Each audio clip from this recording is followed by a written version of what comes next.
middle of the night, the child fell sick, no temperature, no nothing. All of a sudden, the child dies, Muslim. Never stepped in a church. But because our church has a radio station, she hears us on the radio station, and she knows that we pray for people and anything can happen with God. She hears all of that stuff. She listened to the radio away from her husband. Because if her husband hears her listening to the radio, she'll be out of the house, or she'll be killed or beat up or something. So this child dies, and she knows this is it, the last baby, she's gone. He's gone, he's a boy. When this child dies in her home in the middle of the night, she screamed, but all of a sudden she remembers this church, these people that always say anything is possible. I'm going to take this child to them because this is nothing but demons. Why would my children die like this? So she puts this baby in a bag. It's an African bag made up of, it's locally made, woven together. It's longish. She did this because she cannot call a cab because they would charge 5 or 10 times more to take a dead body. If you declare somebody dead, it has to be a special arrangement. Not even every cab will take that child or that baby or that body anywhere. She has no car. So she puts this baby in a big longish bag and put clothes on him as though she's carrying some kind of baggage. She's crying. She's shaking. She has a dead body. She sits in the taxi in a public means, and she's coming to church.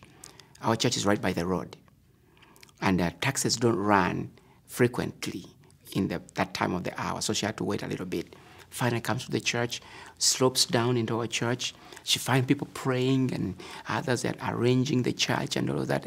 A meeting starts tomorrow, but there was a lot of prayer.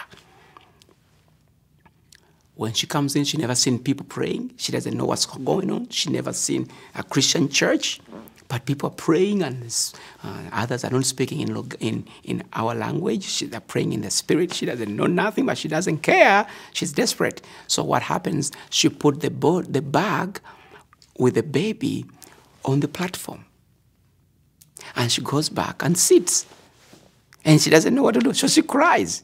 And she's crying. And these intercessors, they are telling us now, the intercessors thought she's one of the intercessors because she was crying. And she's crying, and she's crying, and everybody's praying. And as we pray, other people cry. So it was normal for her to be crying. So nobody knows what's on the platform, not even intercessors. As they continue to pray, the body is on the floor. Guess what? The body shook. And when the body shook, she's the only one who knew. So the body is shaking. In the bag, she almost was like, I'm seeing a ghost or something. What is going on?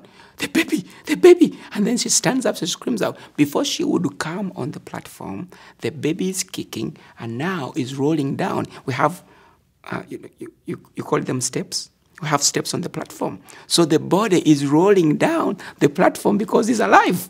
He's trying to get life. He's kicking. She screams out. She begins to call everyone. She begins to tell the story.